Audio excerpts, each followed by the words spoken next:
What's going on, guys? Welcome to another episode review for Bleach: The Thousand Year Blood War. This is episode 38, and with me, as always, I have Blue Spade. Yeah, so this episode mainly focuses on Bosby and Hugo Hushwolf.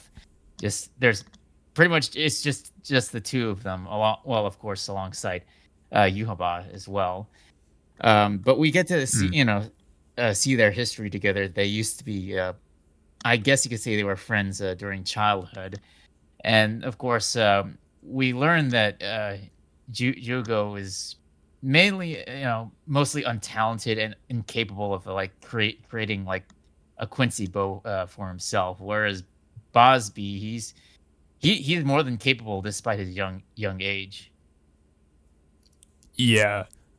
So basically, this picks up like around where one of the previous episodes ended, where Basby confronts Ashwald. And the interesting thing is, we didn't really know anything about the fact that Bosby and Hashwald were actually like close friends in the past. I like that they do that they don't really, that Kubo, I guess, doesn't really tell you anything, like, because I mean, I always just assumed they were basically just comrades in the,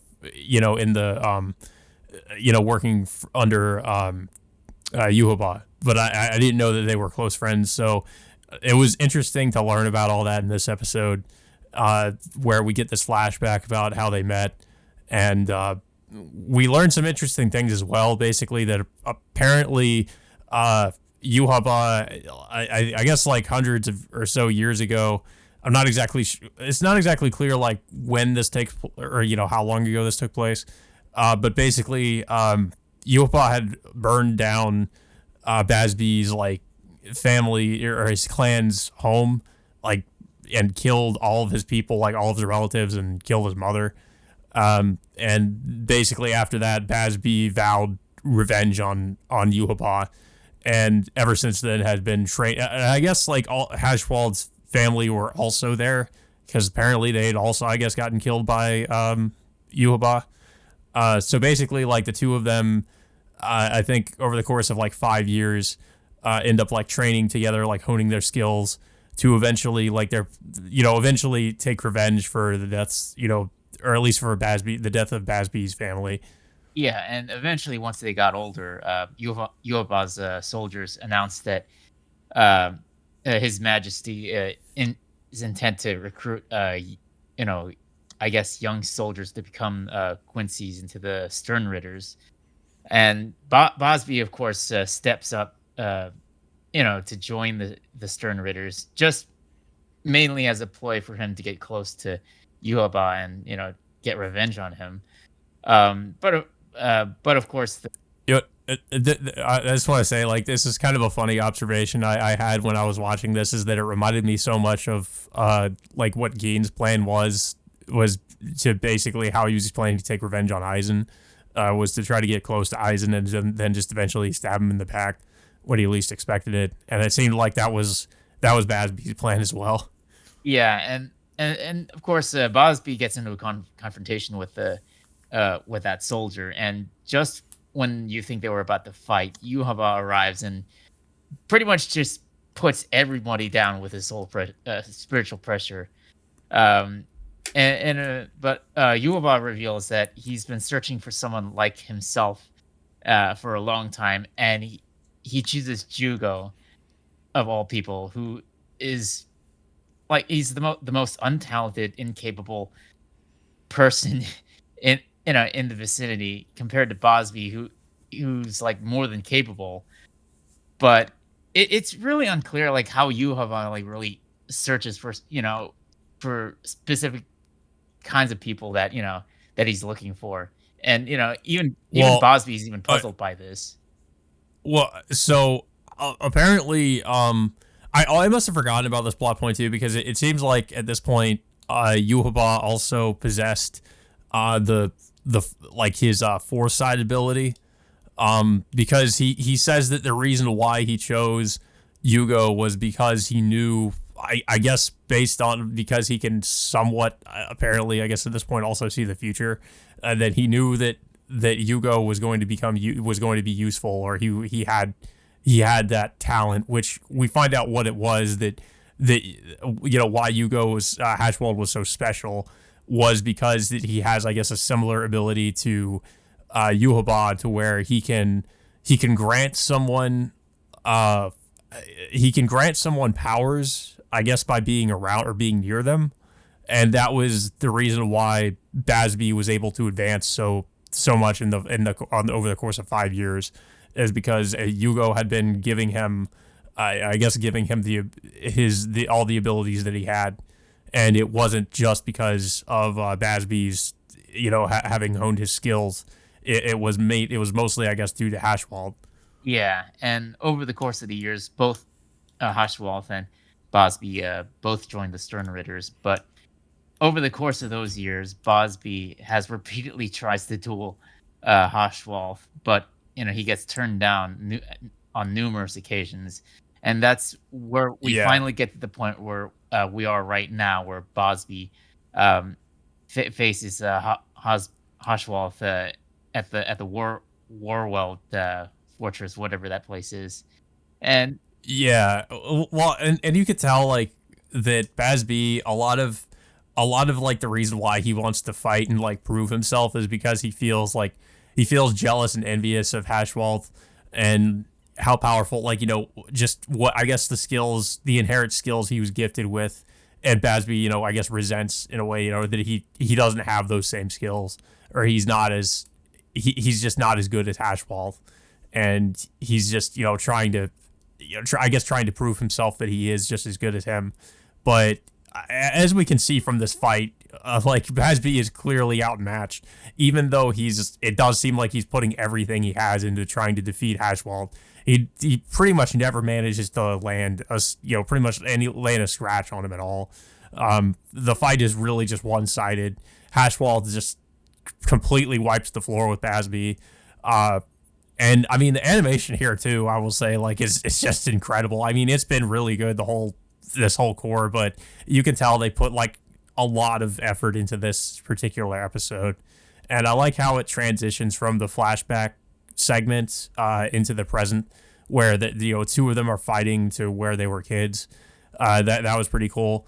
And yeah, it's just, I mean, the fight basically goes from inside the war wealth or whatever to outside, to where, like, Basby eventually just tries desperately, even after at one point getting like his arm cut off, just trying to land a strike with his burner finger on Hashwald, but he just can't do it. Like, he manages to get right up on, right up close to Hashwald, but he still can't do anything to him. and of course Hashwell lands a killing blow on him, but not Yeah. before Bosby acknowledges that, you know that I guess he acknowledges that Hashwolf is the better man of the two, and and of course Hashwolf decides to just, you know I guess he just nonchalantly just walks away from Bosby's dead body soon after that. Yeah, I really didn't expect this episode would have me feeling like as bad for Basby as I did. But it's kind of impressive how, like, in one episode they really managed to just kind of, because I mean, I didn't really have much of an opinion of Basby up until this point.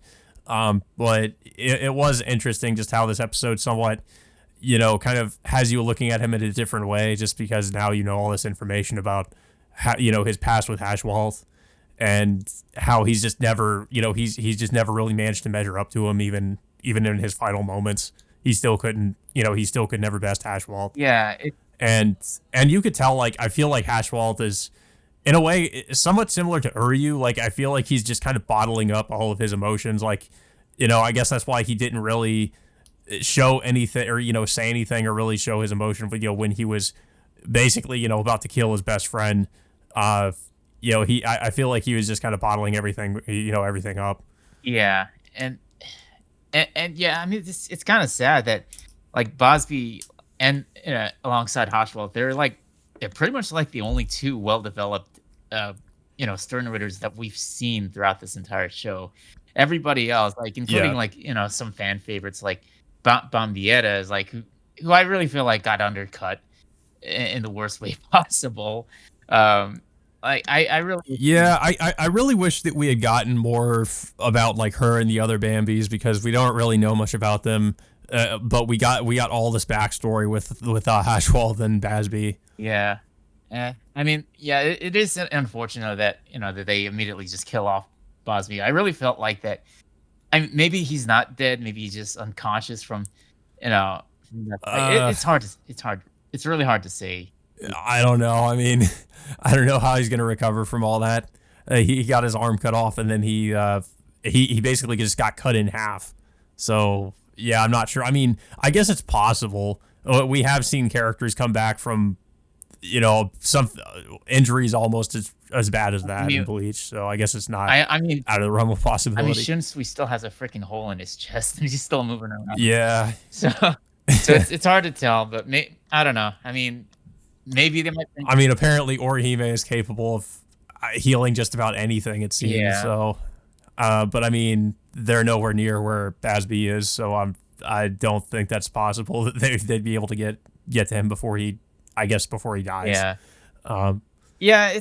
but I mean, overall, it is a good episode. I mean, I still like that we got some development for at least a couple of the Stern Ritters, but I really wish it could have been shared a little bit more with some of the other Stern Ritter characters like Bambietta and some of the other characters. But yeah, this was still a good episode. And next week, of course, is going to be the season finale for this core. But it's going to be mhm. a two-parter episode, which is also surprising because I did it. I think I did an episode count, and it looks like there's going to be 14 episodes for this core in comparison to like the 13 that the other two seasons had. Yeah, so I guess we're getting like an extra episode. Yeah, I also noticed that this episode was like maybe 2 minutes longer than usual. I think it was like 26 minutes. yeah, Um, but it really just flew by though. Like a lot of these episodes have been just kind of flying by. And I think a lot of that just has to do with the pacing isn't nearly as like I wouldn't even say slow pace with the original series. I would say at times it was almost like a glacial pace with how slowly everything moved. And that's just because I guess the manga was still going at the time, and it felt like they just padded things out and drug on forever, even in like the canon episodes. So I mean, but this one feels like it's just going by like, well, not really quick, but because it's obviously like it's covering pretty much most everything that was in the manga and expanding on it even, but it feels like it's just going by so quick in comparison to like what we're used to from the original series. yeah. And there was a recent interview from Kubo saying that he admitted that he did end up rushing the ending for this series, and it was mainly Well, I mean, everybody suspected yeah, it that. was mainly due to I think a couple of reasons because like I think Viz wanted him to finish it up as soon as possible, and second, like Mm, apparently he said he had some health reasons that he didn't really disclose at the time, so it could yeah. be that. So I'm hoping that and well, I mean, we've seen him like add some new stuff um throughout the entirety of this of what was it, Thousand Year Blood War so far. So it's possible that we might get a lot more new material. Hopefully, like a lot more new material for the the true finale, which is going to be on season 4. Yeah, I think the main question on a lot of people's minds this whole time is going to be like if it's going to end any better than how it did in the manga. Um, but it does seem like I'm betting it will. It seems like Kubo is going out of his way to like add more new stuff, and kind of try to improve on some of the problems that were in like the original in the original arc in the manga. One of the major things that some of the manga readers pointed out was just how I guess Squad Zero was handled in the anime versus how they were in the manga. Like Kubo definitely, I guess, tried to make them a lot more intimidating, and their defeat was, for it to make a lot more sense Yeah. than it did in the manga because apparently a lot of the fight scenes with Squad Zero just was not in the manga. Well, my main criticism, like I did have a chance to read the final chapter of Bleach. It's Mm, just my main criticism is that it ends on the battle against Yuhaba, and then it yeah. transitions us into like years in the future without really telling it. Well, with the exception of like the Soul Reapers, what happened to them, they don't really explore what happened to a lot of the other characters. Like, uh, uh, like Nell, Green Jow, some of the other Arankar and the human characters here and there. So Mhm. hopefully they might expand on that on that ending, because I think it has the potential. It is a good ending, but I have a feeling it has the potential to be even better if they were to expand on that. Yeah. Yeah, but I don't have much else to say about the episode, though. I don't know if you have anything else to say No, about it. it was a good episode. Showing us the backstory for Basby. Yeah, I guess we'll have to find out what they're gonna do for the final 2 episodes for this season until we get an announcement when they're gonna release season 4. Yeah. Yeah, guys, but that all being said, until next time, we will see you all later.